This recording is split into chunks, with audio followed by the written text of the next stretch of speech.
Hello. In this video, I will go through how to use your mail in a secure way, and I will give you 3 tips on how to improve security. The reason why I make this video now is because there has been a lot of spam lately, and there are different types of spam, but I just wanted to go through them with you so you can see how you can protect yourself. And I will also demonstrate the risks involved if you don't do this correct. So, 3 things to secure your mail and others, because if you don't secure your own mail, you are also causing problems for the people that you are sending to. The first point, check sender's email every time you have attachment or links in a mail. That's the first thing, and I will show you some example. The second one is, do not use the same password on your mail and important stuff and other places you sign up. For example, newsletters, some portal and other things. Don't use the same password, and I will also show you why. The third point is your password. It has to be unique or it has to be complex and long password. So the 2 passwords you see here in green, they are okay. You have a complex fast password first with some random letters and signs and capitals. This can be a little bit difficult to remember, but if that is a problem for you, then you can also use a long password, like I went for a walk at the river, and a star in the end and a capital I, because many places want you to have capitals and signs. This is easy to remember, it's long and it's very difficult to hack. If you use a simple password like your name and a date, 5 characters, any password cracker tool will crack that very quickly. If they have that interest. Okay, so let's start with the first point. Check sender's email every time you have an attachment or links in mail. So here I have got 2 mails. One I have an attachment in, and as you see it comes from Morten at Karuni, so your first thought will be this must be safe. But it's not, because what you have to do is not to look at the name, you have to look at the email. And if that email, that is musaboxaxx@hotmail.com, if that does not sound familiar to you, then you know that this is probably spam. It looks very familiar though, because it has a lot of information that sounds legitimate. It even have my name and an email on it here. So this is something that the spammers or hackers, they use this so it looks familiar for you, and therefore you are more likely to click on this attachment. And when you click on this attachment, many things can happen. There can be a link to somewhere that installs a malware on your PC. It can be any kind of virus in this file that maybe detect the keystrokes when you type and send them to a remote computer. Many things can happen. Most antivirus software will catch it. So if your PC is up to date, you're okay. So that's when it comes to attachment. And then you're thinking, but how do they get this text? Because this sounds like a correct mail that I've maybe once have sent. Well, this can be many reasons, but they can, for example, have managed to hack your mail account.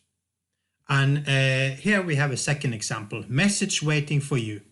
So here you have please log in. I even have my name and everything, and then there's a link, and then, well, who wouldn't click? It looks very correct, but look again, the email address is this.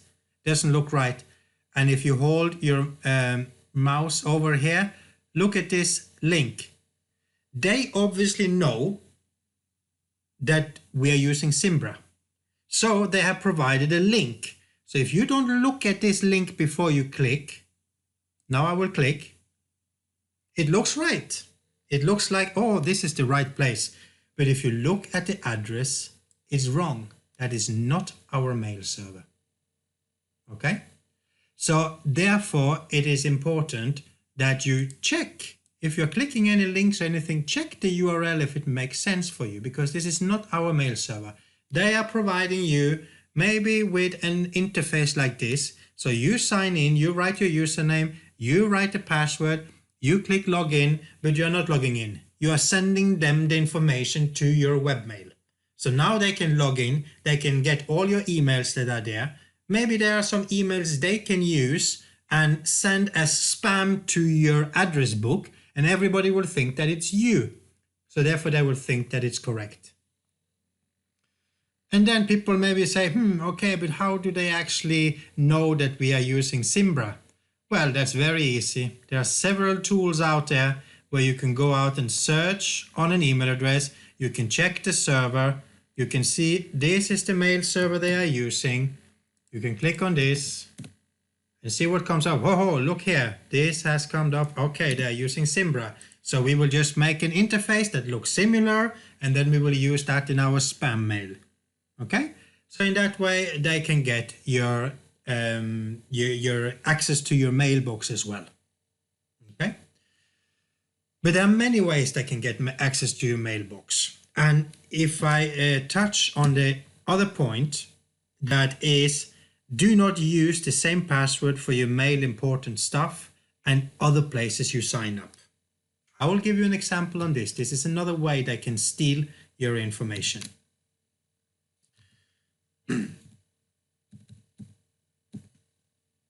There is a website out there that is called haveibeenpwned.com.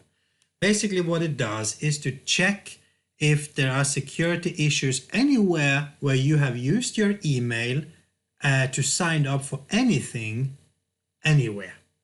Okay, so you can type your email here and you can check.